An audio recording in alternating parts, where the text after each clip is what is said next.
week 2 of the Battle History of Israel. If you weren't here last week, sorry about that, but we'll give you a quick recap.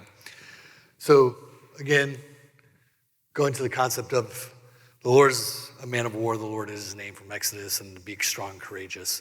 One of the things that I wanted to bring up from this is that the kind of whole point of this study, I talked about it a little bit last week where, I'm really kind of a geek about the military history side of things, but I really wanted to point out that God is a master of scale and strategy and design. That sometimes comes up in creation, sometimes that comes up in the story of redemption, sometimes that comes up in military strategy.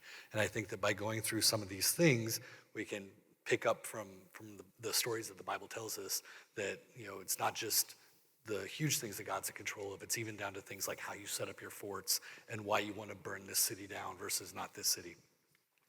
And honestly, just give us hope, that God has a plan for kind of everything, including what we do in our lives, and has showed us here in the book of Joshua and that we're going to go through this week. So, the recap from last week. At this point, the Israelites, the Hebrews, the Hebrew, have escaped out of Egypt. They are now living in Kadesh, which is out in the middle of the desert, kind of in the east side of Sinai, maybe the south part of Jordan. It's not exactly sure where, but they're kind of away from civilization. They're out in the wilderness. So originally, they were supposed to storm Canaan from the south, basically come out of Egypt, through Sinai, and just up through Kadesh and Beersheba and all the hill country of the south, what is now Israel. However, after they disobeyed God and tried to do things their own way and didn't take the Ark of the Covenant and thought they had their own best way of doing things, and they got hammered at the Battle of Hormah, he let them wander for 38 more years in the wilderness until he said they were ready to come back. So there's a new generation here. They've had 40 years in the wilderness. They've had time to train. They've had time to equip, organize, get their stuff together. And aside from Moses and Aaron and Miriam for just a little bit, and then she dies on the way, and Joshua and Caleb, all the old warriors are dead. So at this point, totally new generation. Once again, we'll go through the Israelite armament. As some people have said, this, or as I said last week, this was not a nation of slaves that came, naked and unafraid out of Egypt. There were warriors among them. There was military training among them. They were a warrior people. They did have some aspect of a warrior culture to them.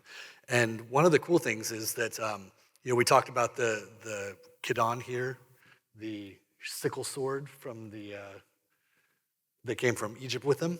And I lied last week. I told you that the inside was the sharp side. Actually, this picture threw me off here because the sharp side was actually the outside. The inside was used as a club, and then they would slash with the outside. And it wasn't necessarily a weapon that might chop someone's arm off or something like that, but it was something that would, especially if you were coming up against large animals like horses or a camel or something like that, would be able to not only break a leg, but then slice the tendons. And that's going to become important in just a little bit. Spoiler alert. The other thing the Israelites were keen on is that they were really specialized both in surprise and in night attack. And I don't know exactly how the training about this came about after the 40 years in the desert, but you'll see through some of the battles that come up that they were really proficient at this, more so than a normal army might be, especially a relatively inexperienced army. And I wanted to have the aspects of these weapons up here. So this was the end of the Bronze Age. However, as you guys may or may not know, casting bronze and metalworking in bronze is not like something everybody can do, everyone is skilled at, something you can do in your backyard in a forge. I mean, you had to have specialized people with specialized equipment at specialized places that could do this, that had wind, had enough trees for the forges and things like that. One of the interesting things, going back to what we talked about last week, where the Israelites weren't necessarily like nomad camel herders in the desert, but they were more kind of a settled people that were a warrior caste. Where that back in the day, metalsmiths, they were considered like magicians by the nomads, right? Like you were able to take rocks out of the ground and turn it into a sword. Like you shouldn't be able to do that, right? Like that's not cool. However, if you were an agricultural guy and you needed a hoe, or you needed to shoe a horse, or you needed to build a sword or something like that, metalworkers were really, really important to you. One of the things that came up through the reading that I didn't know before I started doing this was the Canaanites. They were part of the Midianite clan. They were related to Moses' family. In fact, Moses' father-in-law was a Kenite. Came from the root Cain, or metalsmiths. And these metalsmiths, if you remember back to your Moses stories, he had gone out for 3 days into the Sinai wilderness, into the hills of Sinai outside of Goshen, and went up the hills where these Kenites were, and that's where all the copper and turquoise mines were for the Egyptians, or at least the closest ones to them. They went all the way out in the middle of Jordan, but the closest ones to them were right there in Sinai. So even Moses' father-in-law was part of this metalworking clan and could basically get copper and turn it into bronze kind of whenever he wanted to. And so, as you might imagine, having 40 years hanging out in the desert not doing much in a vicinity of a bunch of copper mines with the people who knew how to turn that copper into bronze was probably going to be pretty useful for you going forward. All right, next. So the last part of this armament piece is that I want to talk through again. We did it last week a little bit, but the Israelites at this point actually had a full-up combined arms army. They had the heavy infantry, they had the light infantry, they had scouts, they had artillery. They didn't necessarily have the cavalry and the chariots yet. That was something that it's curious that they didn't, but it's notable that they didn't, right? So even in some of the battles we'll talk about later on, when they captured chariots, they didn't take them like they did other things. They just burned them. It just wasn't something they did. We'll talk about why later on in this class. But as you see here, like we said last week, you have the scouts going forward, mostly from the guys from Issachar, and then Zebulun had the heavy infantry, Judah had the heavy infantry, the Levites came next, and this kind of battle plan of the scouts, the heavies, the lights, the artillery, and then some guys in the back protecting them, set up by clans and specializing in each type of clan warfare. And this is about what they were coming across down on the Egypt coastline side, so they didn't really want to go there. This is about what they were fighting when you hear about the infantry from the southern kings and the guys who came out of the Battle of Ai. They would have had their own archers. They would have had their own slingers. Like I said last week, the slings weren't exactly like skipping stone rocks. They were like size of tennis balls, but made of like iron or copper or something like that. And then they had their own infantry. All right, so basic geography. A lot of times we can get caught up in, we went to this place and there was this town and they marched from here to here, and Jesus walked from Galilee to Bethlehem, and then he went to the other side of the river, and you think, okay, well, what does that actually mean? So I put it up against Florida. Basically, it started down here in like the Naples area, and they basically walked up to Orlando and then went across, and then from the whole point of where we're at is basically Beersheba here in the south is where Tampa is, and then it went all the way up to about Jacksonville. There you go. Like it's about 250 miles north to south, about 50 to 60 miles wide at its widest, but that's what we're talking about here. We'll get better maps later on. But the weird thing about the land is that it was very diverse in the methods by which it was set up, right? So if you start up here, this is kind of tilted, right? But you see the whole east side here is all like a high desert plateau. There were a few places where it came down through here where there were rivers and wadis, and there were usually agricultural pieces set up around there, but that's where wells, that's where pathways for people who were traveling were. That's where some of the traders would set up shop. And then in the middle, you had basically up here the headways of the Jordan River. The Jordan came down, and from basically here all the way down here to the bottom of the Dead Sea was about a 1,500-foot drop. And that was even in the valley. So this starts basically at sea level. This is close to about 1,250 feet below sea level at this point.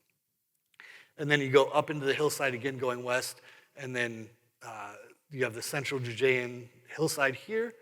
You have the lowlands, which is called the Shephelah, and that becomes more important later on. And then you have the coastline here with the Way of the Kings that came up from, the Way of the Sea that came up from Egypt and went on its way over to Mesopotamia and things like that. The reason I bring up this piece is that a lot of times if you just look at a 2D map of it and you're like, okay, here's where Manasseh was, and here's where Judah is, and there's where Ephraim was, and there's this place, and here's Bethel, and here's an altar here. But what you notice is there are only a couple different ways that you can get up into the hills. And sorry, the lighting means that I can't do that, but these wadis and these valleys that go up into the hills are very strategic points. And you'll see as they go through on what they go through in battles, the Israelites and Joshua and their general planning this weren't dumb as they were going through this stuff. So we'll get to a part in just a second where You'll see like where these strategic points are that can get up into the hills, and then coming down out of the east and on the Transjordan side where they might have set up. All right, do I have anything on that? Oh yeah, and then for the military historian guys, no element of warfare is ever more important than conduct of battle than the terrain you're fighting on. You got to know where you're at and how you're going to use it to be able to fight what you're going against, right? Know your enemy, know yourself, and know where you are. Special forces would say, don't get lost, always look cool, and if you get lost, at least keep looking cool. All right, so some of the roadways. We're going to talk about this in just a second, but as we said last week, you basically had the way of the kings from Egypt going up and then over here to Mesopotamia. And then you had a couple of north-south ways through the Judean hills. And then you had the King's Highway, that basically went across the Sinai down to the top of the Gulf of Aqaba, and then it would come up this way on the edge of the desert and then go up to the rest of Mesopotamia. The reason that's important is that the whole east side looks a lot like this, right? There's, every once in a while you'll get a wadi, that river, river going through, but coming here from Aqaba or wherever they might have been down here, some people think it might have been Petra, but it's basically East Jordan.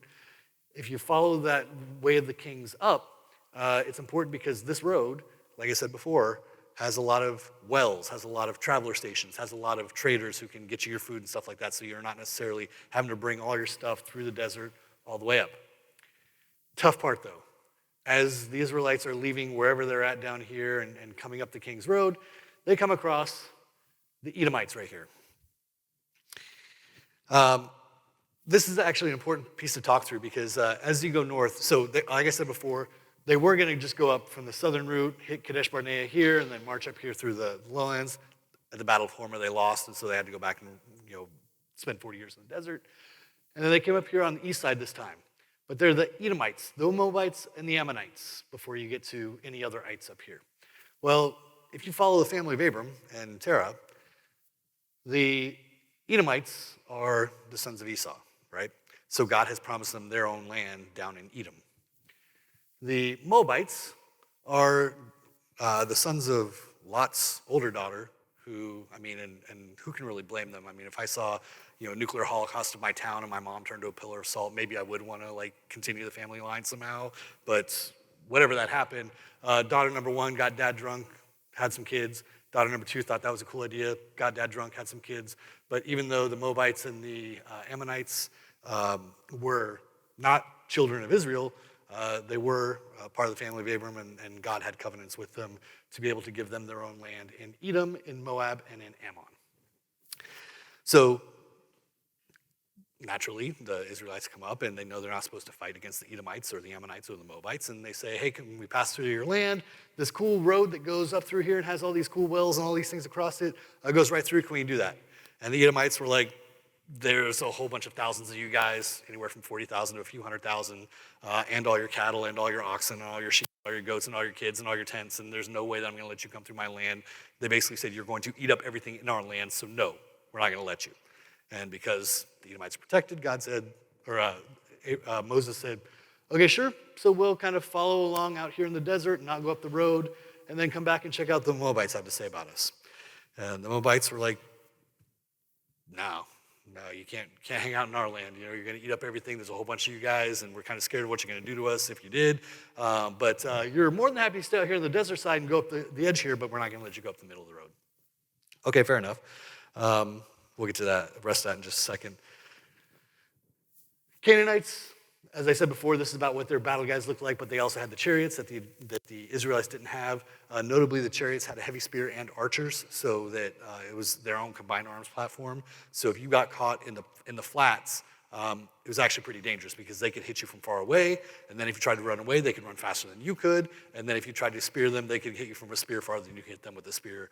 And so it's just kind of bad news if you ran across this. Which is why you might see later on that they stayed up in the hills. We'll talk about that in a second. So tactics. So some might say like, hey man, what's the Bible about? What does the Bible know about military history or tactics or things like that?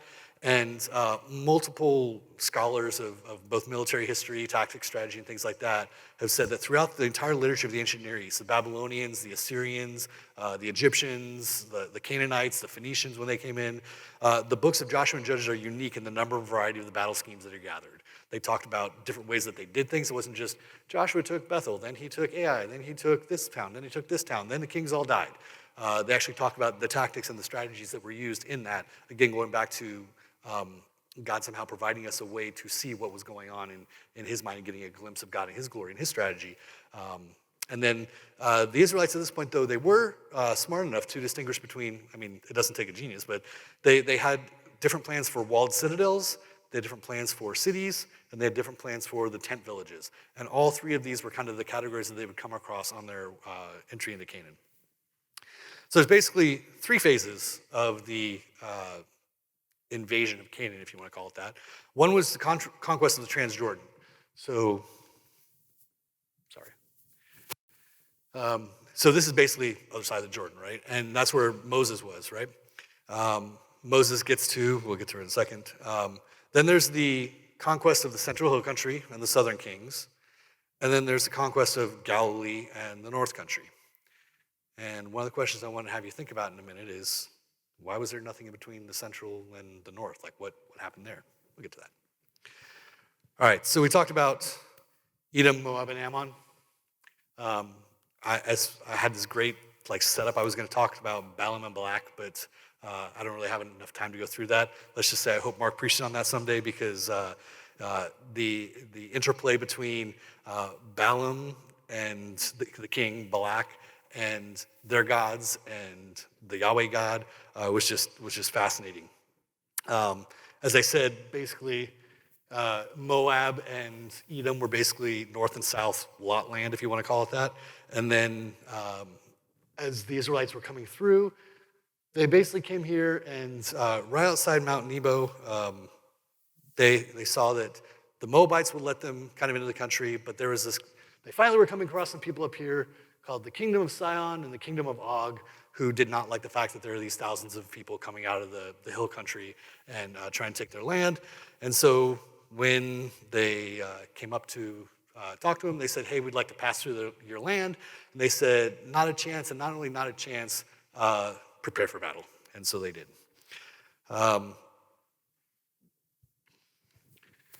So again, I'm going to skip through a little bit of this, but basically the fights of the Ammonites, Og and Sihon, were another one where, again, Moses is still leading the charge in this one. He hasn't died yet.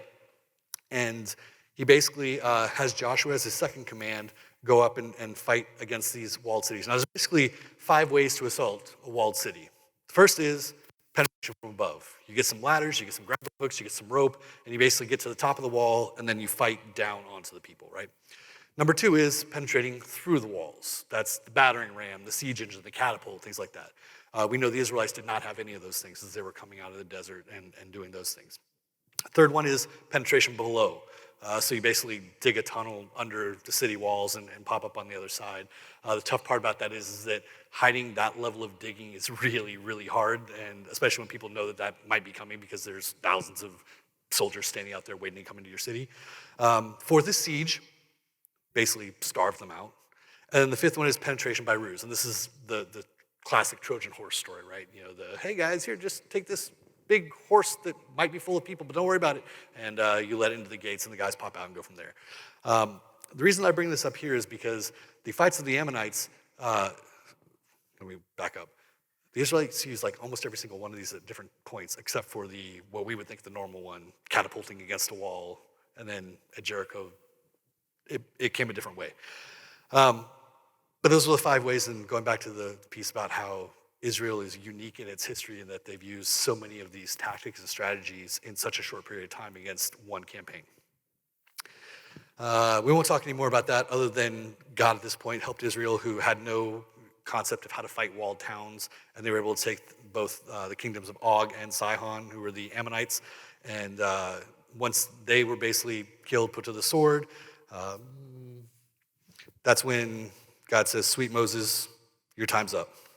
And so He goes up, sees the promised land, and here at Mount Nebo, this is basically a representation of, it's a picture of what this looks like.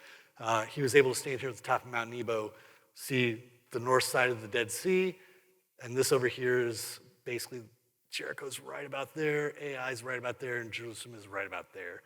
Shittim, where they're going to camp out, is right there. And then right about there is Gilgal and where the Israelites camp before they go to Canaan. So Moses goes up in the hills and dies. Joshua is now in charge. Oops. Go back. There we go. All right, so Shittim, the place of the acacia trees. At this point, they find one of the nicest places they've been in 45 years, and they hang out there, and it's their camp before they get ready to cross the Jordan. So this is where you see God tell the people, basically gird yourselves up for battle. Joshua, be strong and courageous. You guys are going to go in. You are going to get the land that I promised to you, and basically prepare yourselves. Interestingly enough, there's the play here that if you look at certain readings of this, it says that Joshua 3:1, all the people of Israel prepared to cross. All 40,000 of them were ready for war, and it was all Israel, and that all the civilizations you come across will be better than you.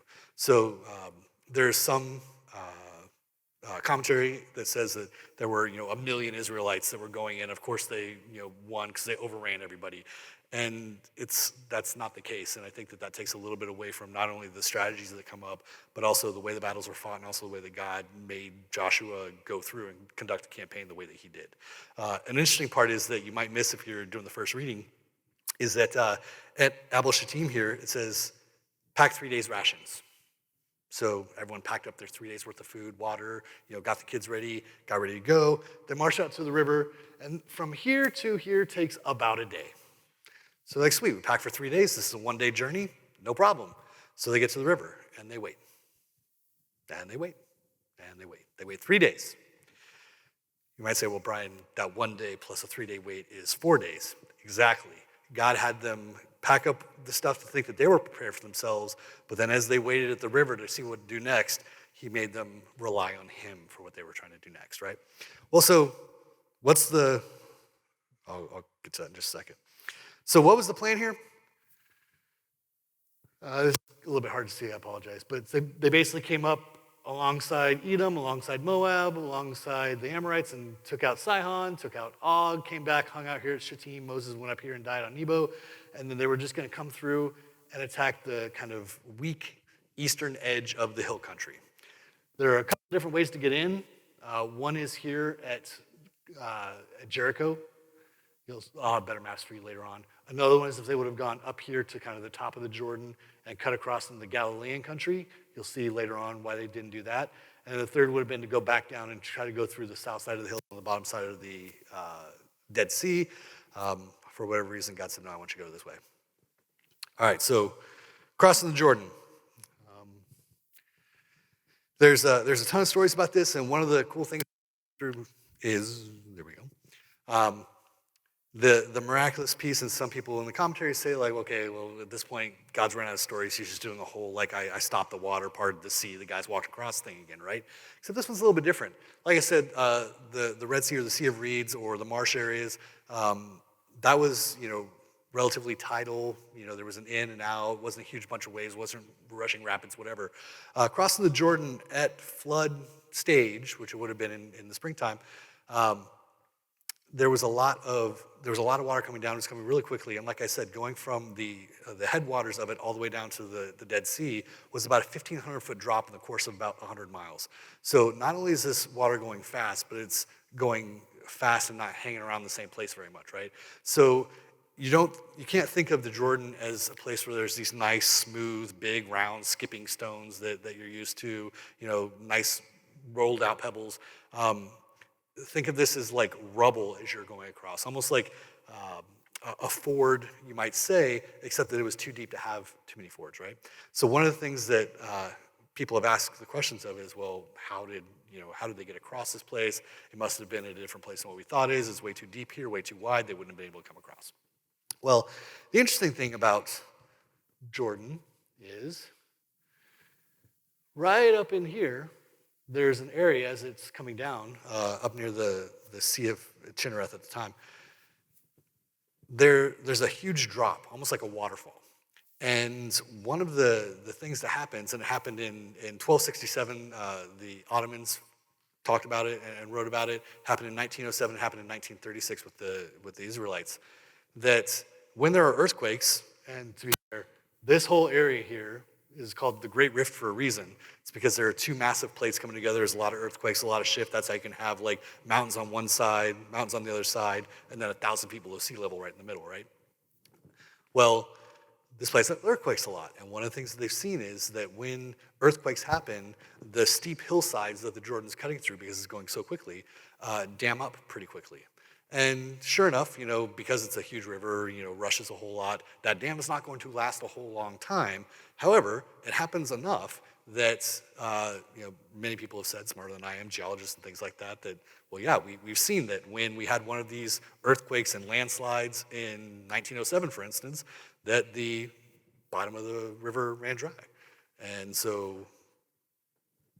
miracle, sure, plan, sure, but God had them wait for 3 days in a place where they didn't need to wait 3 days in order for there to be, potentially, a parting of the waters, a waters running dry, an ability to walk across, pick up some stones from the bottom of the river that they can put the ark on in just a second, and wait for the waters to come back down after them.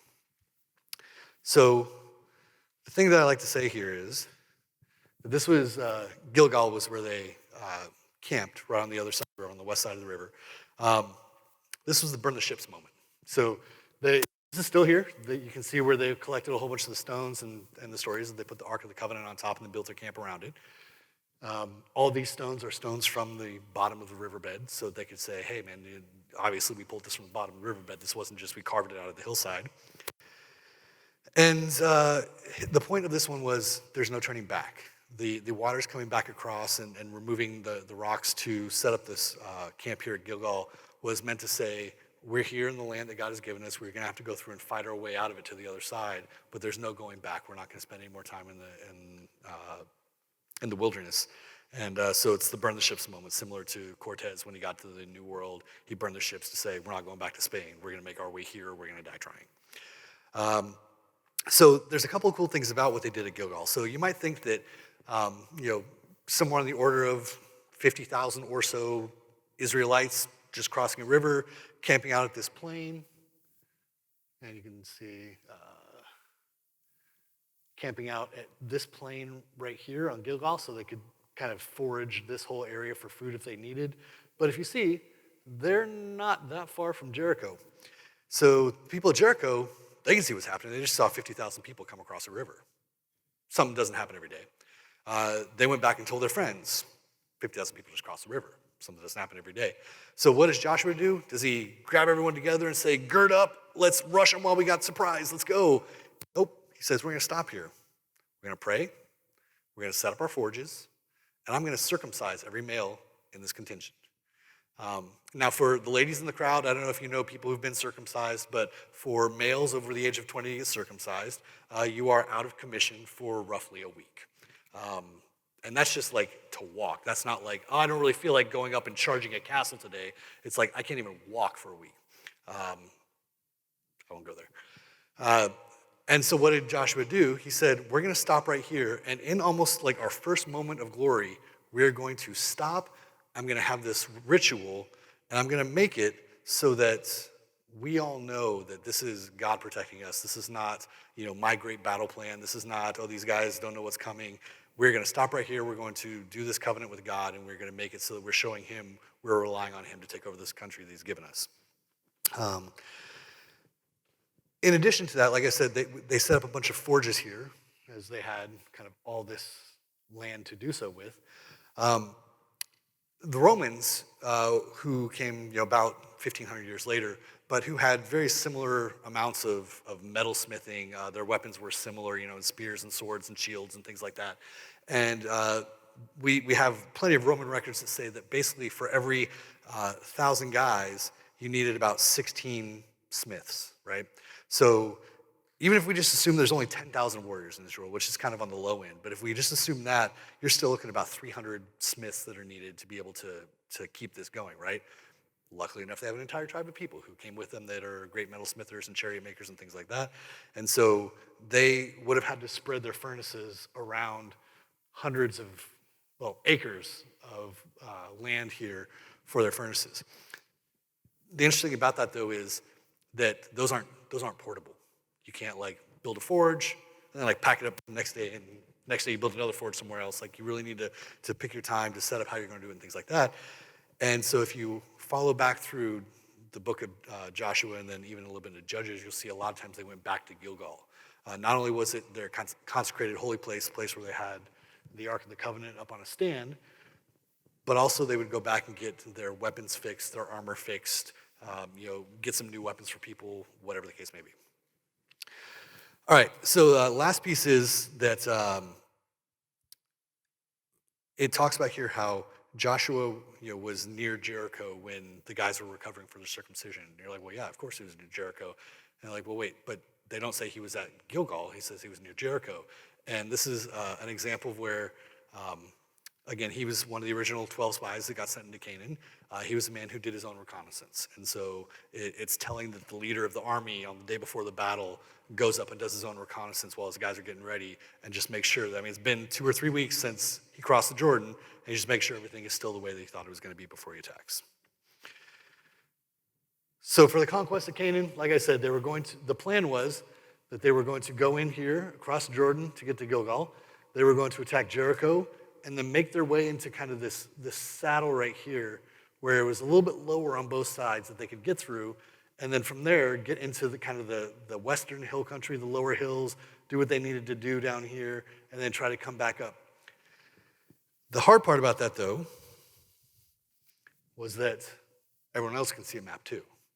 So there were fortresses right here, and right here, and right here, and right here.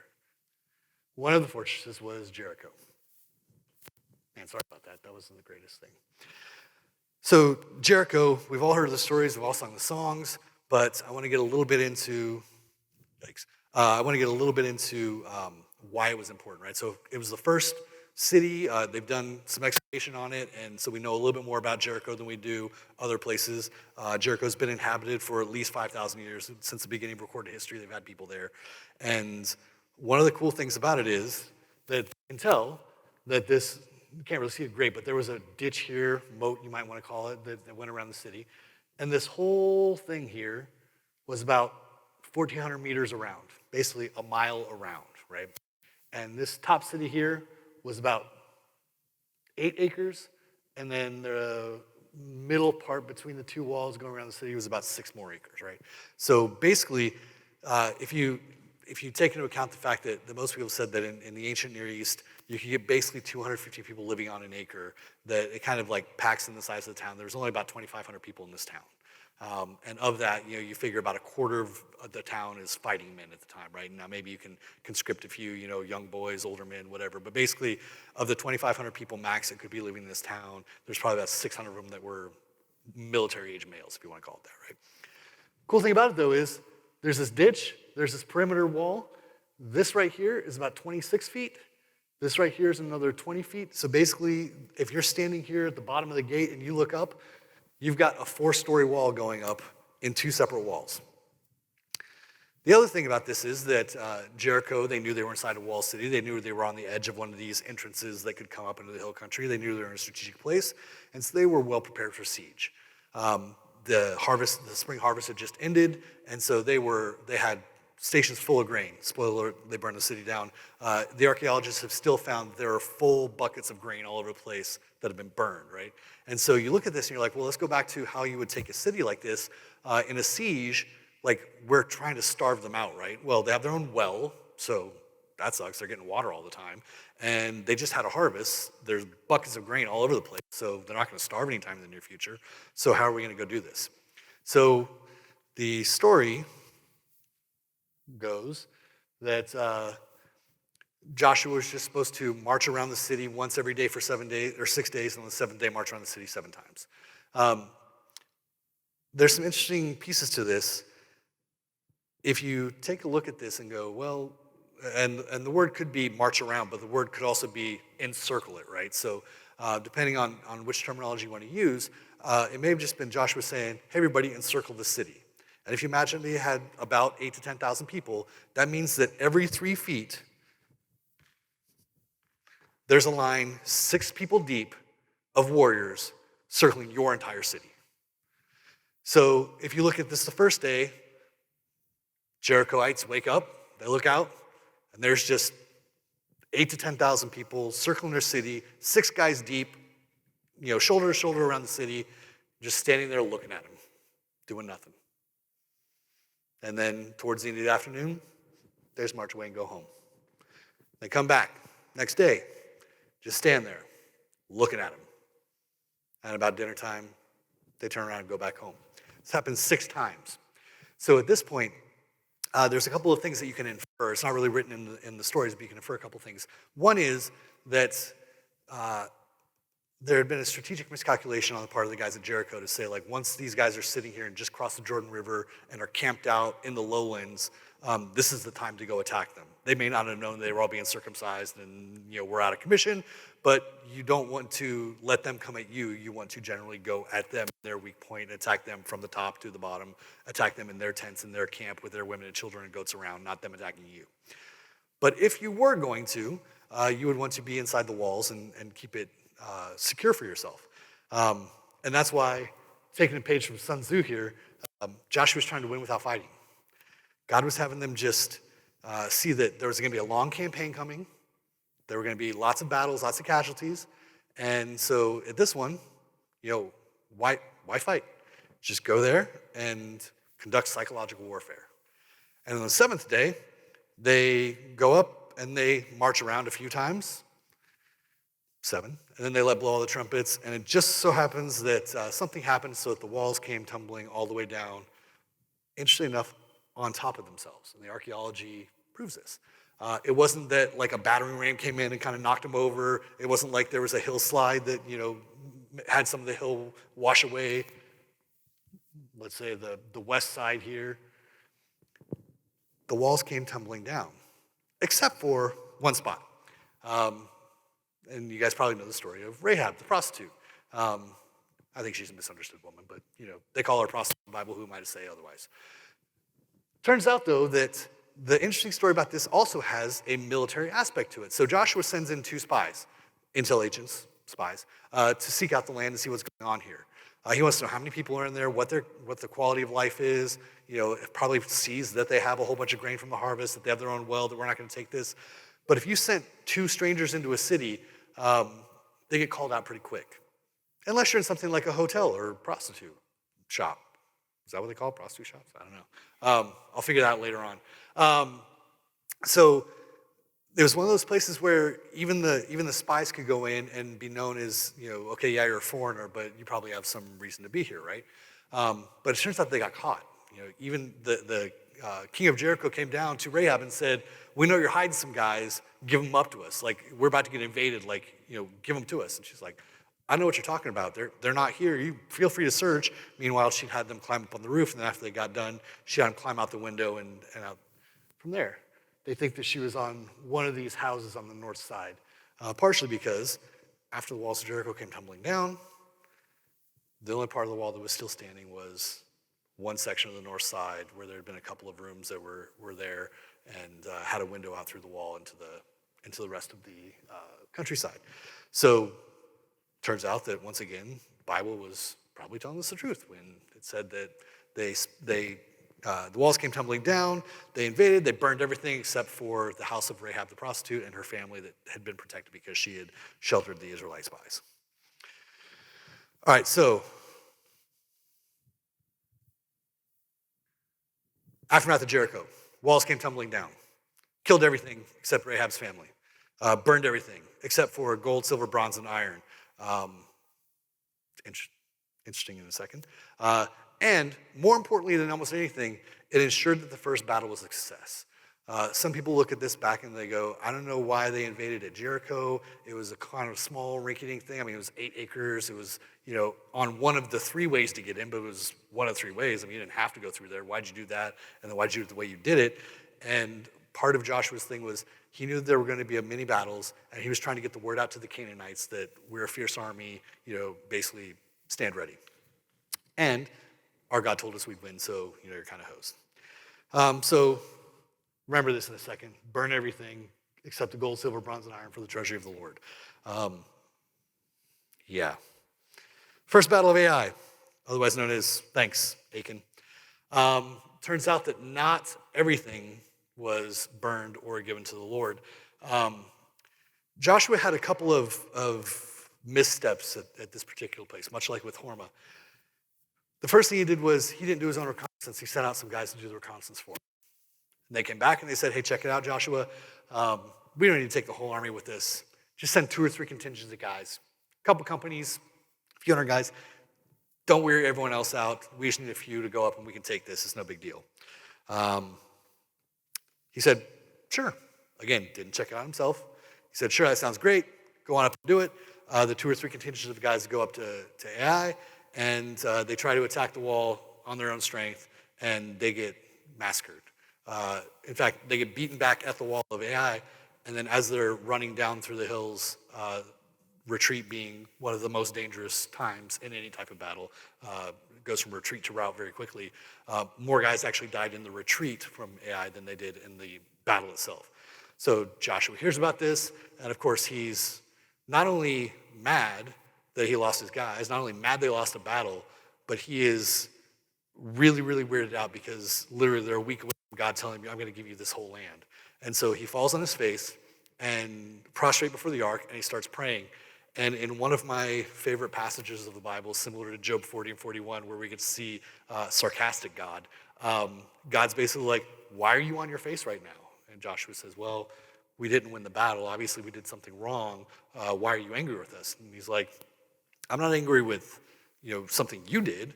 I'm angry because you guys did not obey my commands. I told you to burn everything or to give me the gold and silver and iron and bronze, and you didn't.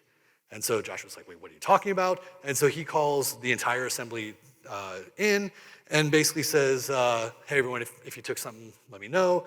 It gets to this guy, Achan. Achan rolls in. He says, yeah, Joshua, my bad. I saw this robe and this pound of gold and 5 pounds of silver, so I took it. It's hidden in my tent under the floorboards. I'll go get it if you want to. And he says, great. And by the way, bring that with you. And while you do that, bring all your family and your cows, your sheep and your oxen and your goats. And we are going to stone all of you and put you to fire. And so after he stoned all of them, the men, the women, the children, the goats, the oxen, the cattle, and took all the gold and silver and put it into the treasury of the Lord, then God said, okay, now you want to go fight the battle of Ai? So they did. As I said, the one thing that we look back as military strategists and say is when you're going up against a place that you're not really sure about, that's not really the time to start skimping on your forces, right? There's for those who love von Clausewitz, and I'm going to mess up the German on this one, but the concept of Schwerpunkt, which is, we might call it, they're like getting there first with the most or something like that, putting the mass of your army in the one strategic point that's going to win you the battle. If you can get to that, you can win. Joshua didn't. He tried to be cute and piecemeal and send up a couple of guys when he wasn't sure if the couple of guys were the right types of guys, and he didn't really do the intel himself. He was relying on some less trained guys, because let's remember, except for Joshua and Caleb, nobody else in the entire Israelite army had ever been here, had ever fought this way, had ever done intel. So he's relying on inexperienced guys and gets his butt handed to him in his first battle of Ai. Yeah, that's the thanks, Achan. So second battle goes a little bit better. This time, Joshua says, I'm going to have a little bit of strategy with this. And it's kind of hard to see here on the map, but this is hill country right here, right? So they came in, Jericho's down here, and Bethel is this big white spot up here. Ai is this blue spot in the middle. So what Joshua does is he realizes that not only are the guys up in Ai knowing that they're coming, but they're probably feeling pretty good about themselves because they just beat the Israelites in this last battle that they had. So he devises a strategy where, first of all, he does his own intelligence. He stakes out this hill right here and looks down at the road going to Bethel. He looks down over the valley to the little plateau that Ai is on, and then marches back. He basically says, we're going to do this a couple different ways. We're going to set up our main force right down here in this valley, basically march up the road to AI through the valley. Then I'm going to send a couple of guys up into this ridgeline over here behind the ridgeline and just have them wait.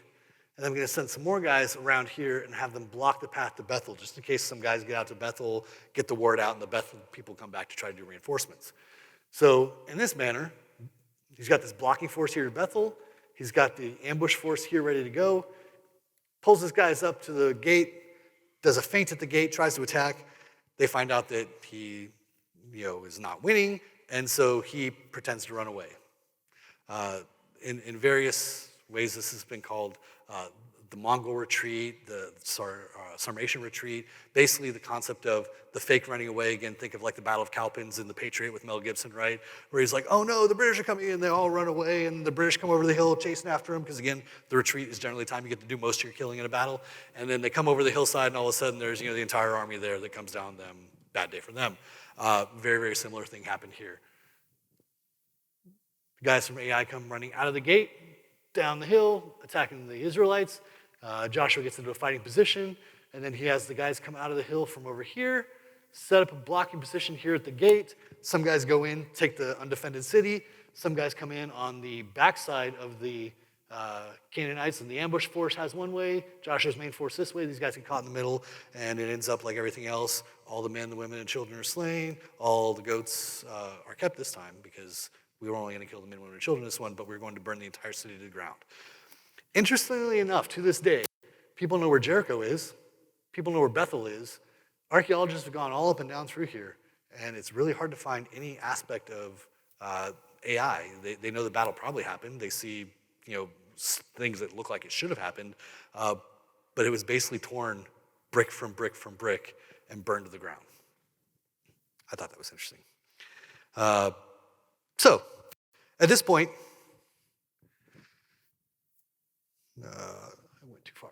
At this point, the Canaanites have seen a big army of people come across the Jordan. They took out Jericho. A few days later, they lost an AI, came back a couple days later, won AI. So at this point, these guys from Gibeon who, let me go back here really quickly. See, here's Gilgal, here's Jericho, here's Ai, here's Bethel. Gibeon looks like they're the next town on the list. Like, this sucks. So they go forward and they send a set of guys up to Joshua. And they say, hey, Joshua, we're these wandering nomads. See that you're like totally kicking butt through this entire area. Don't kill us, man. We're cool. And he's like, I don't know. Are you sure you're not from around here? And they're like, no, we're totally not from around here. And the Bible tells us how they showed them moldy food that they had and worn out sandals and dirty cloaks that were all torn up. And they said, no, we're from super far away. Like, this bread was hot the day I got it, and it's now moldy and nasty. Obviously, I've traveled a long way. And so Joshua basically said, okay, sure, we won't kill you. We'll set up a treaty with you. Great. The guys go back to their town about away. They say, good news, guys. Joshua's not going to kill us now.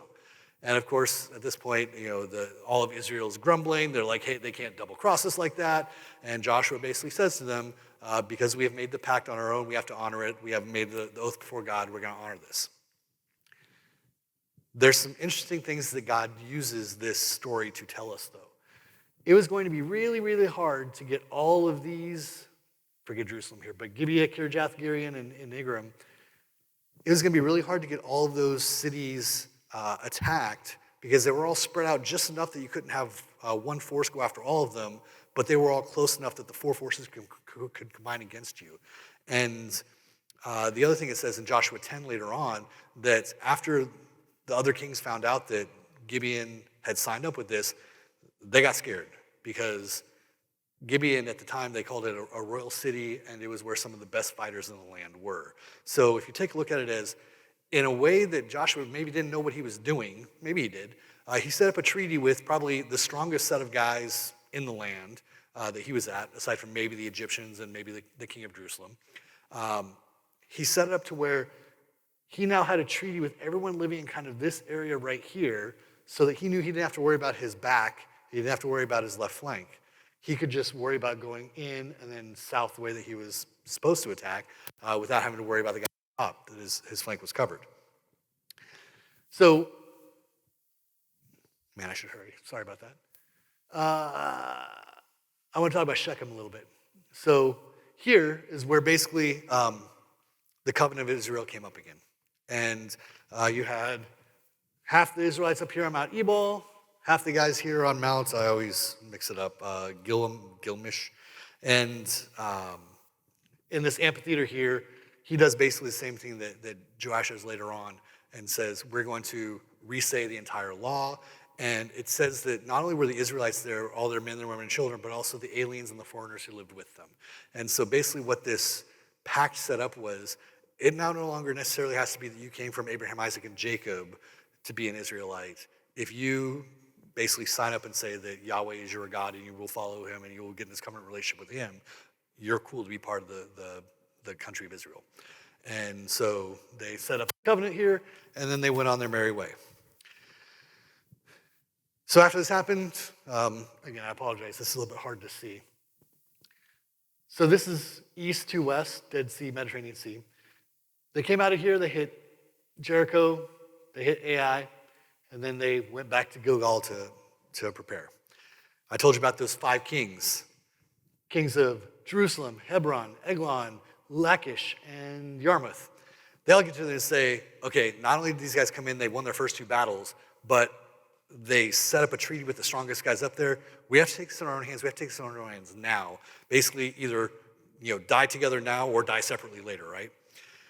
So they pull up all their Amorite armies, and they come up through Jerusalem, or through Bethlehem, through Jerusalem, and they attack Gibeon right up here. Somehow, one of the runners gets out, going back to Gilgal to tell Joshua this is happening. And one of probably the coolest route marches, aside from some of the things that Caesar did, one of the coolest things that has happened in ancient history, from a military perspective, happened. Joshua's here at Gilgal hanging out after they just had the covenant. He marches his guys on a night march, 20 miles up this winding path through here, going up about 4,000 feet while they're doing it. And at the end of the 20-mile night march that they get done in basically half a night, about 7 hours, which means they were going uphill, loaded for battle, at about 3 to 4 miles an hour, which is kind of ridiculous for a Marine, much less an Israelite guy with all his armor getting ready to go. Joshua says, okay, rest for a second here. He sits on the top of this hill and looks down at the battle, does his recon, and says, all right, guys, get some breakfast, but don't cook anything, no fires, no nothing. Grab a little bit of chow, and then we're going to come yelling out of the hills and get these guys in a pre-dawn battle. So they came down out of the hills, about 10,000 guys from the combined armies of these 5 kings who were camped out here getting ready to attack Gibeon, completely taken by surprise. Some stories say that the Israelites had gotten in and hamstrung all of their horses and burned their chariots, so that now they were in just a infantry fight that they weren't ready for. Some people say that's probably not the case. They probably wouldn't have pulled that many chariots and horsemen up into the hill country, but maybe they did. But fact is that 10,000 guys now, minus whoever got slaughtered in the initial attack, start running down the King's Road, going back to where they came from. As they're going back down to where they came from, Joshua, taking his cues from Napoleon, 3,000 years later, is like, hey, when they're running, we stay behind them. Keep them on the sword. Again, the retreat is the most dangerous part of the battle for the retreaters, and where you get the most killing done if you're the good guys, or the attackers.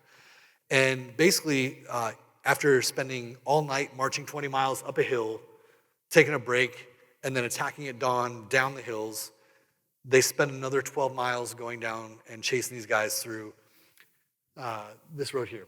They started and they almost got to this place here called Azekah. Then they were like, nope, let's go back this way and chase them down this way. One of the reasons is that Azekah was a fortified Egyptian post at that time, and Joshua didn't want his guys to have anything to do with attacking a fortified Egyptian post, especially if they've been up all night, right? So they go down through and they attack, again, on the run along these roads, guys casting their shields off left and right, left and right, left and right, and the Bible tells us how more people were actually killed by hailstones that were coming down in this summer storm because they'd thrown away their shields than by the Israelites attacking them from behind. So this is also the battle where it's the story of when basically Joshua, as he was holding up his spear, basically made the sun stand still, is what the Bible tells us. Some people said, okay, yeah, right, Joshua can't, handle cosmology, what's that all about? Again, if you take a different reading of it, it could say that he was blotting out the sun. And so Sarah told me I shouldn't tell you this because it's a long story, but I thought this was really cool. I started going back and saying, were there any eclipses around this time? Because a lot of times throughout history, you can see if there were eclipses or comets or conjunctions of the stars or things like that, you can start picking away at dates and things. And just so happens that there are no total eclipses around any of the time period that Joshua would probably find in the Battle of Gibeon. It's like, well, that sucks. But I started doing a list of the partial ones. And it turns out that on July 14th, 1405 BC, there was a 93% eclipse in Jerusalem, Israel, that would have been seen between the hours of 2:05 and 4:30 p.m. And so if you can think through, we just came through and had this all-day battle, and Joshua's like, we're not done killing these guys yet, holds up his spear in the air, the eclipse comes over, and now the Israelites are back to killing people at nighttime. There's an interesting story behind how that might be. Anyway, thank you for your indulgence on that. So, for the end of the Southern Campaign, as I said, they had smashed through all of the lines of the 5 Southern kings, and they get to right here. They get to Lachish. Sorry, we got to go back one. They had hit here, here, here, and they get to Lachish, and that's the time that Horam, who is he's the king of Gezer, which is one of the absolute main cities on the plain, right there with the red dot on it. One of the reasons it's important is, A, the Egyptians have a big garrison there. 2, this road right here is the way of the kings that goes from Egypt all the way up to Mesopotamia. Sorry, I keep saying the way of the kings, the way of the sea that goes from Egypt up to Mesopotamia. It also is on this road that goes up here and goes to Jerusalem and then up and over to the other side of the valley. So not only does Gezer control the main north-south way, it also controls the main east-west route that gets through the hills. So he takes his whole army, and some people think that the Egyptian pharaoh put him up to this because he didn't want a group of Israelites, coming out of the hills, storming his cities and taking up his trade and treasure. So this king comes down, and the Bible says that Joshua struck against him and his army with force. So it wasn't that he attacked Gezer, because again, that might have been kind of a suicide mission. God didn't tell him to, and the Egyptians were already there in a fortified fortress with their armies and their chariots and things like that. But chariots can't go up into the hills. So as long as they stay up here in this yellow area, they're pretty good. They're really good light fighters, they're good infantrymen, and they're good scouts, and they can fight at night. So the last kind of main army in the entire south here, Gezer, comes down, fights him at Lachish, and basically gets annihilated. And so at that point, Joshua, then you can read the rest of it in Joshua, goes through city by city and just basically takes over the cities and sets up Israelites in those cities, and that's the end of the Southern Campaign. So of note, if you look here, the Israelites kind of stayed in this yellow area and left this part here, Gaza right now, and this part here, Tyre and Sidon up there, left them alone because that's where the Egyptians had a lot of stuff. A couple hundred years later, some guys named the Phoenicians or Philistines come in and hit the Egyptians pretty hard, and then we'll get into that next week when we start talking about Judges. Very, very quickly, Northern Campaign, because I don't have much time and I want to give you questions. So the Northern Kings hear about this, they're all worried. They're like, not only does this army came in right in the middle, nobody took them out while they were there, they started going south, all these kings tried to get them going south, they hammered those guys too, they made it down, the army of Gezer came down, they hammered those guys, and now they're coming up our direction. Again, let's hit them before they hit us. So they think this is about a couple years later, and in the Bible it talks about the waters of Merom, and that's where these 10,000 chariots and horsemen and infantrymen of the northern kings all got together. But as we've talked about, you guys know enough now to know that right here in the middle of a bunch of hills with no real water, no really valley, no grass around, it's a really hard place to have 10,000 chariots and horsemen and even infantrymen setting up their tents and stuff like that. But if you say instead of the waters of Merom, what if it was the waters of Megiddo? And so look at this one up here. If instead of being up on these hillsides up here, you look down here at the spring of Herod, which is really one of the only places that the waters of Megiddo we're talking about. Megiddo's right here. If you thought about it that way, if they were up here, there's really no way that Joshua and his army could get up without being seen. They're crossing all of this low land, trying to come up into the hills and attack where there's no real good attack routes, and they're basically in the open the entire time. But here at the spring of Herod, which is right at the bottom of Mount Gilboa. Let me pull this up here. It looks like that. You got waters, you got plains. It's the Jezreel Valley. It's huge and lush and plenty of space. And you can easily see tents and horses and cavalry and chariots of 10,000 people all around this kind of lake area, eating the food, whatever. And then imagine that you are Joshua and his army coming up the hill over, after sneaking up the backside of Mount Gilboa and coming on down, and this is what you see. All I have to do is rush down, and if I can just take out what this is, I have the entire area that the Lord has given to me in my hand. So sure enough, I think that's what he did. They come over the hillside. Once again, they use their tactic of attacking at dawn, getting in the horses and the chariots before they can be noticed. So now it's charioteers fighting as infantry, never really good. Archers fighting as infantry, never really that good. Spearmen with a big, huge, heavy spear without a chariot to carry it, not really very good. Against an established group of light fighting infantrymen, and sure enough, it goes the way you thought it would. Right after that, they send people up to Hazor, is the last battle that Joshua talks about. At that point, Jabin the king had already been wiped out, so he was basically just mopping up at this point. They take all the northern Galilee all the way to the sea. So, aftermath of this, what does this all mean? Joshua took the entire land, the hill country, the Negev, Goshen. He took the foothills of Arabah, Mount Holek to Balgad, all the way up to Siddim, and then he appointed to the tribes that he had been given. So Reuben, Gad, and the half-tribe Manasseh at the east side where they wanted to stay. This will come up again later on when they talk about, are you going to help us out or not? And then the other half-tribes here in the west, once again, they didn't go up here into this, the Hittite coastal regions. They didn't stay here in Philistia, because that was still kind of Egyptian run on the coast and controlled there. But if you look through the entire list of all the battles of Joshua, the only one they lost was the thanks a lot Achan battle of Ai, and otherwise Joshua went undefeated with the help of the Lord. Are there any questions?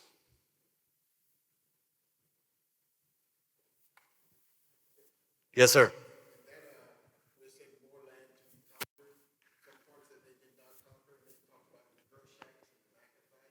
So the interesting part about that is that as you go into Judges, you'll see that so if you accept that there is some level of time period between the invasion of Joshua and the time of the Judges, right? Even if they started up right afterwards, the time of the Judges is somewhere around 400 years, right? So what the things that I've read and what I pulled from the Bible is that just because they took out the armies and they again, the Israelites had not been any level of civilization-keeping people. They weren't used to living in walled cities. They were basically a pastoral people. They'd been 40 years in the desert, but they'd been kind of agriculturalists before that, with their sheep and goats and things like that in Goshen. So when they came in, they didn't take over the cities like in all the places. They left some of the residents there. They didn't put everyone to the sword. They took some people as slaves. The piece that I didn't talk about was in Moab, and I probably should have, but I didn't.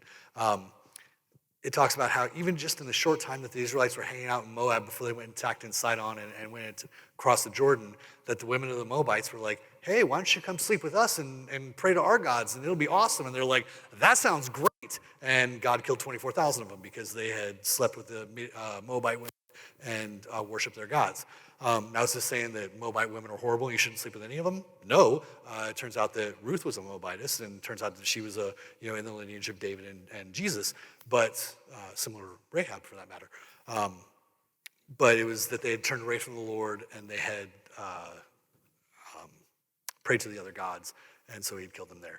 So I bring all that up to say that there's some level of hypothesis that they left the people in the cities, they didn't take over the cities, they lived in the land outside, maybe they controlled some of the trade routes, things like that, but by leaving the people there, they got kind of sucked into some of the Canaanite religion, the Baal worship, and things like that, so that over the course of the time of the judges, not only did some of those people groups get stronger, some of the Israelite tribes got weaker, some of them lost their faith, et cetera, et cetera, et cetera.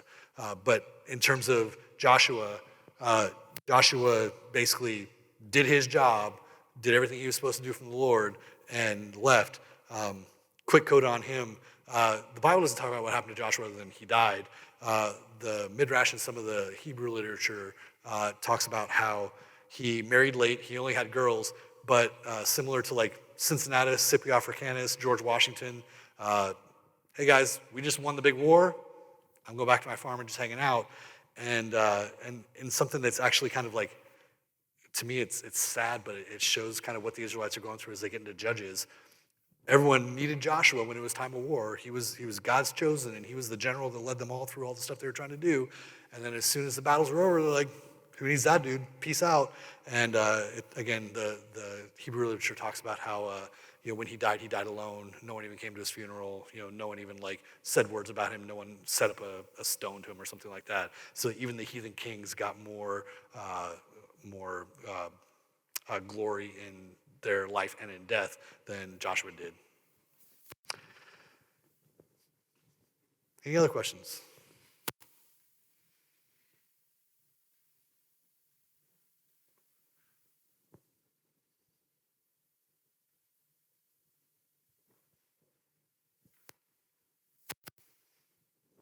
I know you got something, David. Yes, sir.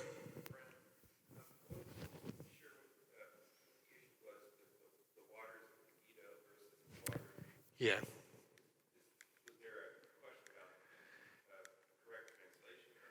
Yeah, as people have gone up to say like, oh, we looked at the waters of Merom, there's no archaeological digs, no site of a battle there, we don't even know that would have happened. Obviously, there was never any big battle there.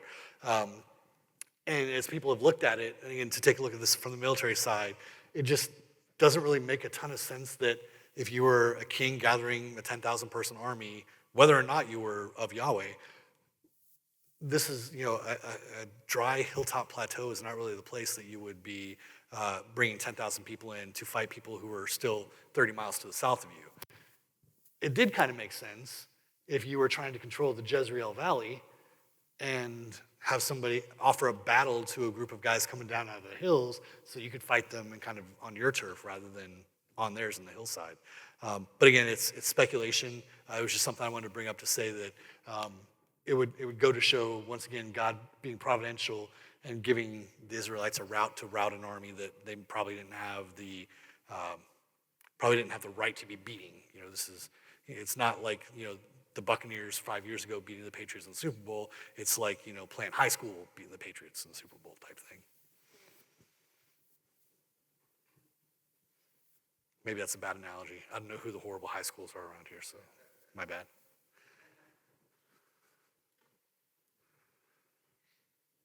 All right, well, stay tuned next week as we talk about Judges and some of the really messed up stuff that happens there. And and if there are things that you'd like to know more about during the week or put in or have a question about, yes, sir. I don't know who the general was, but we talked about it last week. It was the 4th Armored Division that he came through and fought the Turks at Siddim, just like Abraham did. Just like the kings of Babylon and Mesopotamia did, where they took Lot and beat the 5 southern kings of Sodom and Gomorrah and their 3 friends. Sir.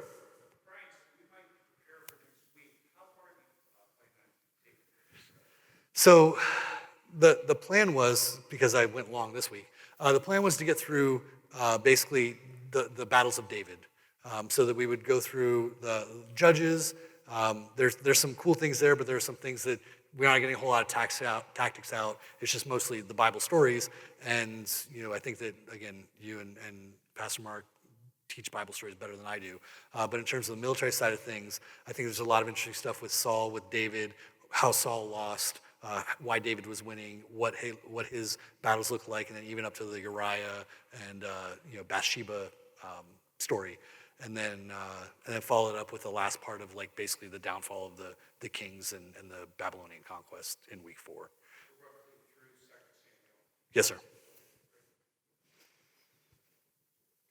How many of the battles were affected by whether they were able to use chariots? And then horses need a lot of food. Exactly. So, great question. And the answer is almost none of them. As I said, the battle here at Gibeon, the southern kings kind of got their guys up and came up, but again, they were going through the hillsides. There's not a lot of chariot work. When Hazor from Gezer came down, I didn't say that right, but the army of Gezer came down and fought at Lachish. They did have some. Again, you can see, I think in the next one, Lachish here is right on the border of kind of the hill country and the plain, so he thought he could use his chariots and come down, and that's why Joshua went out in the field and smashed him. And then the last one with the northern armies, where they all kind of gathered hoping for a chariot fight, and the Israelites were able to get in and surprise them in the morning before they could get their chariots going. But yeah, that was, I think, again, my reading of it, they deliberately stayed away from the Egyptians on the plain, on the coastal plain, because they knew that they weren't prepared for a chariot fight with heavy infantry. They weren't prepared for a chariot fight against siege cities. Yeah, 2 maybe. Things like you have to have the horses to pull the chariots, and you have to have feet for the horses to and then pull the chariots. And like when in World War II, when the question of whether we had enough fuel for our tanks, Mm-hmm. as opposed to the Germans that were out of fuel. Yep. And actually, I'm kind of geeking out right now because last week we actually went through and did some of the calculations, and it's too boring to tell everybody. But like you can actually break out, like if there were 600,000, then that means you had this many charioteers, you had this many oxen, which means. So I did this for the Battle of Yorktown, Revolutionary War, 1781.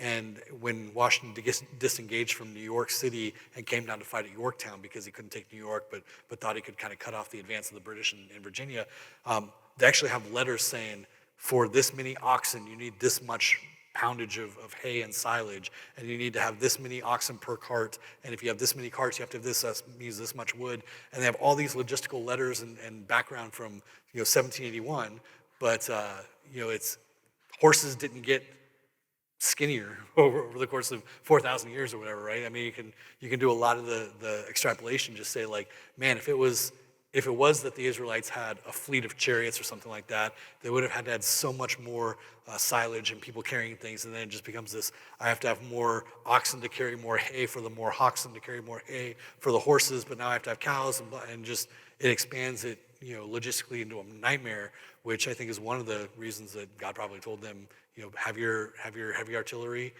in slings and stones that you can pick up, have your light fighting from guys that can come out of the hills at night, and have your heavy infantry if you do come up against, trained warriors coming out of a fortress or something like that. Yeah, sorry, that was a ramble, but I'm geeking out on this again.